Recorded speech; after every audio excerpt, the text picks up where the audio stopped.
strikes in the night when the excursion steamer Noronic, packed with sleeping passengers, is destroyed by fire at a Toronto, Canada pier.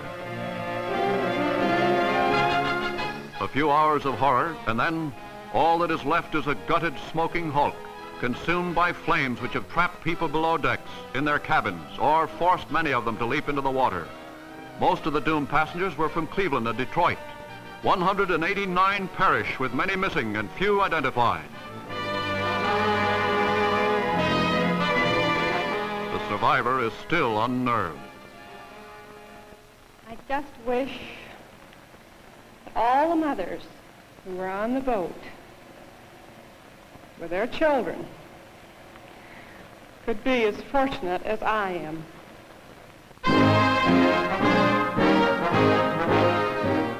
The first outstanding victory in the Cold War between East and West is the end of the 10-month blockade of Berlin. Charlottenburg Station is again linked with Western Germany as trains begin to roll into the once isolated city. The steady stream of trucks start the movement of supplies, and though the magnificent American and British airlift had fed Berliners, they are no longer on short rations. Determined countermeasures force Russia to ease a dangerous situation.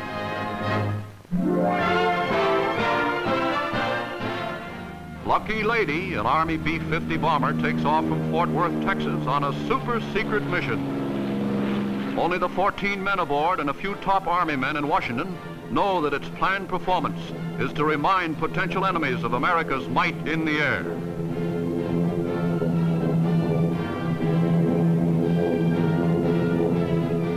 Dhahran in Saudi Arabia and the Philippines are 2 of 4 American bases that send aloft a B-29 flying tanker to refuel the globe-circling bomber.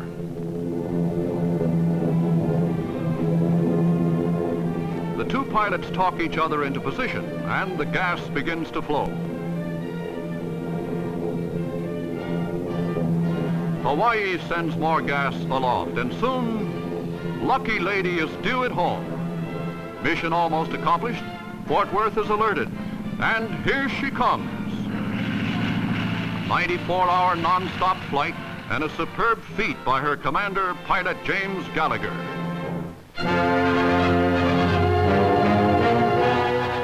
With the Red Army conquering China, fear-ridden Shanghai crowds see nationalist soldiers vent their fury upon suspected communist sympathizers who are executed in the streets with little ceremony. In a mood verging on panic, a crowd of 100,000 battled police to witness the executions as stark terror stalks the city. The end of all chance of democratic freedom approaches. The Red Army is at the gates. Communist shore batteries trap the British cruiser London in the Yangtze. 44 men are lost before she escapes to Shanghai, badly battered. Americans and British leave by every means possible. Some have to be carried aboard trains as the traditional open door in China is slammed shut.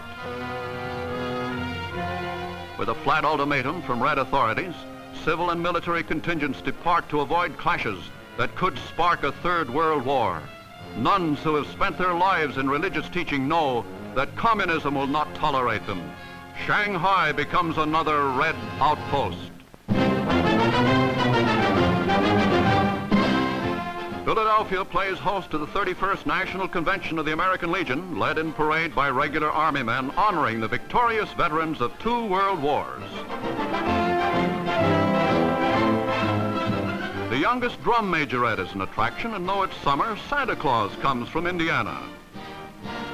A Minnesota post is costumed colorfully in a spectacle of more than 60,000 men and women marchers.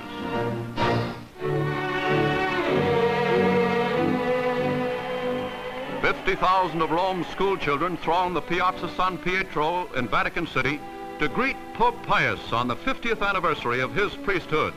His Holiness is touched by their devotion and declares that it is among the children of today that his hopes lie for a world that will not destroy itself.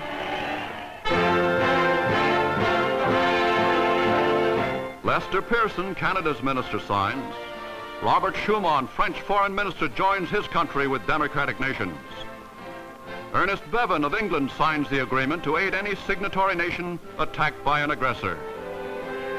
United States Secretary of State Dean Acheson signs, and President Truman keynotes our nation's reason for the historic pact. The treaty we are signing here today is evidence of the path they will follow. If there is anything certain today, if there is anything inevitable in the future, it is the will of the people of the world for freedom and for peace. Later, the President signs the bill providing funds for military aid to Atlantic Pact nations.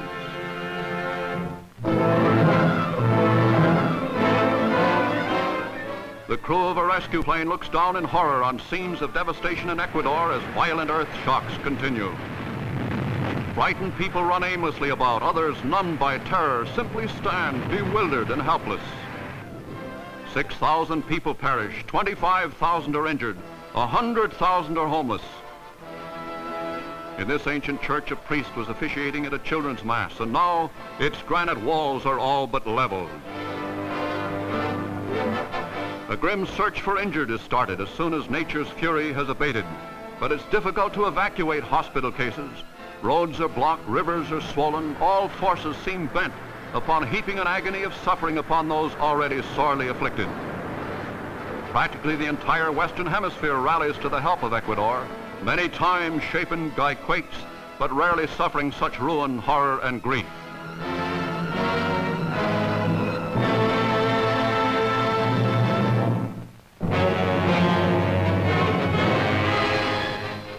Suddenly erupting, one of the few active volcanoes of North America puts on a spectacular display that terrifies the people of this section of Mexico. Mount Paricutin sends up nature's fiery warning that beneath the Earth's surface there may still gather the forces for destruction to dwarf anything conceived by man. Only 4 years ago, this volcano wiped out a village and changed a fertile valley into a wasteland. Now a daring cameraman makes these films until heat drives him back, and the volcano continues pouring forth molten rock from a witch's cauldron.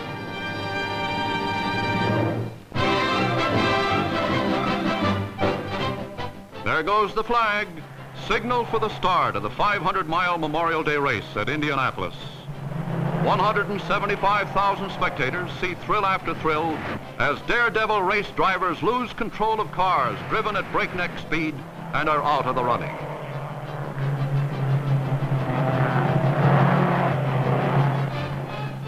Here's a driver leading on the 24th lap when he loses a wheel and the car bursts into flames as it crashes the wall near horrified spectators.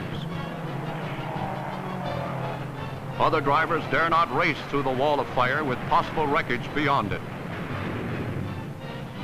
And here's Bill Holland, who finished second in 47 and 48. He's going to get the winner's flag at last as he flashes to victory.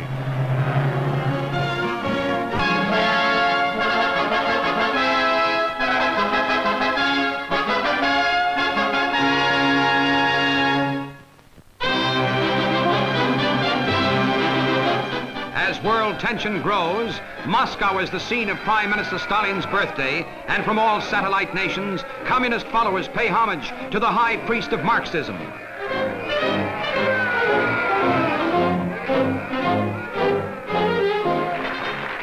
Here, on his 70th birthday, Stalin rules the hardcore of world communism, which has divided the world into two armed camps. Proof of this division is the unrest evidencing itself in other parts of the world. Here, communist marchers are rioting in Tokyo. Both American and Japanese police are obliged to adopt stern measures after one GI has been injured. Elections have given the commies only one seat in the parliament, which may outlaw the party altogether. The demonstration was timed to precede the election, which gave the party supporting General MacArthur's policies an overwhelming majority. What they can't accomplish in a free election, they attempt by violence. Berlin, too, is the scene of smoldering communist unrest. Western occupation forces go on around-the-clock alert, ready for the communist youth push that would put the entire city in Soviet hands. For weeks, the red sector is kept aflame with every propaganda device in the commie repertoire.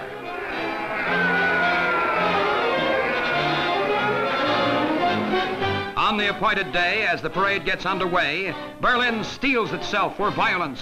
The vaunted gathering of 500,000 dwindles as the conquest of Berlin resolves itself to insults to the Western powers.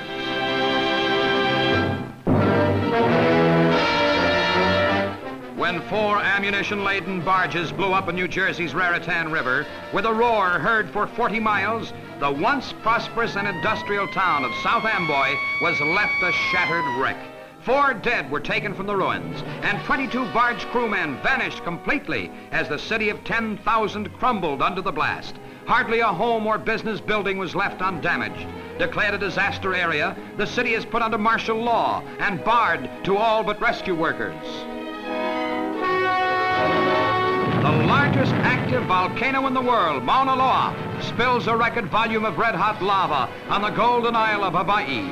The molten stream moves relentlessly from the fiery cone, 13,000 feet above the sea, and scores of earthquake shocks accompany the outpouring. The deadly pattern streams down the flanks of Mauna Loa, a continuing menace to life and property.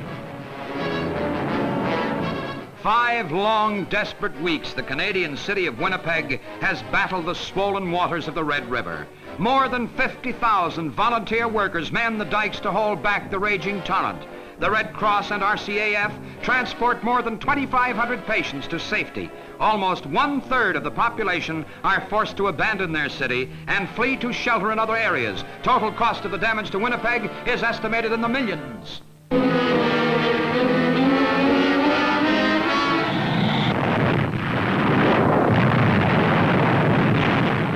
White Sands, New Mexico, a special camera is installed in a V-2 rocket for flight into the stratosphere. These remarkable pictures made by the Department of Defense show what the Earth looks like from 20 miles up. Seconds later, at 58 miles, the curvature of the Earth appears with the rocket ripping through the air at 2,000 miles per hour.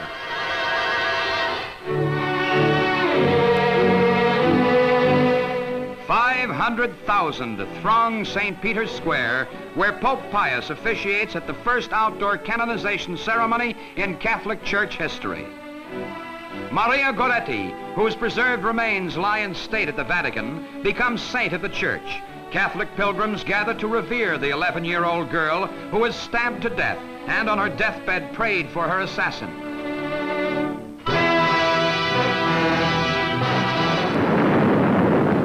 The United Nations forces stage a surprise invasion on the west coast port of Incheon in one of the most brilliant strategic moves of the Korean conflict.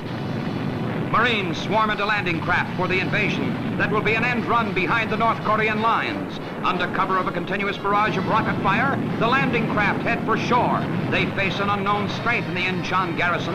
Once again, the Marines are sticking their leather necks out. As the Marines hit the beach, they land almost without opposition. This thrust has taken the Red Koreans completely by surprise. A few die-hard Reds, however, need to be flushed out. General MacArthur pays a surprise visit to the Incheon front to observe personally the brilliant achievement. He sees the results of perfect planning. It is a well-pleased general who issues a well done to his men. UN forces lose no time in their drive on Seoul. This is to be the turning point of the war. But even though the tanks blast their way through opposition, the going is not easy, and there is a price that must be paid for the victory. UN artillery is deadly effective, guided by the spotter pilots. He gives the range a direct hit. These films give a vivid picture of the grimness of this struggle. Every device known to modern warfare is used in the police action among the rice paddies of Korea.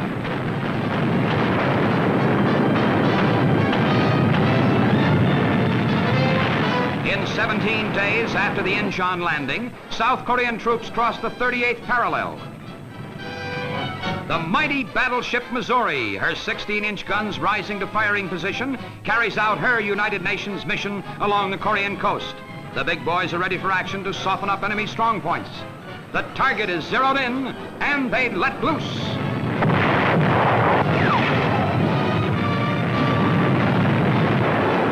These are the monsters that have spearheaded amphibious landings that have led to successful encircling movements. Shore batteries reply and score a near miss. A giant among sea giants, the Big Mo puts in her wallop against the red aggressors. Tiny Wake Island. Here it was that a handful of Marines stood off Jap attacks for days. And here it is that President Truman, after an 8,000-mile flight, has his first meeting with General MacArthur, whom he has come to consult on the progress of the Korean War. In a simple radio shack, momentous decisions are reached. Secretary of the Army Pace and Admiral Radford attend the talk with the UN commander, whose Allied forces at that moment were converging on the North Korean capital of Pyongyang. Chairman of the Joint Chiefs of Staff, Omar Bradley, is also among the President's advisors. Before they part at the airfield, President Truman pins the 4th oak leaf cluster to the Distinguished Service Medal on a chest that already bears almost every decoration a grateful nation can offer. In an effort to cut off Reds fleeing north to the Manchurian border, the 187th Airborne Regiment and 120 planes prepare for a drop 40 miles north of the Red Korean capital. Personally supervising and observing the operation is General MacArthur, who watches as the paratroopers drift down in a perfectly executed maneuver.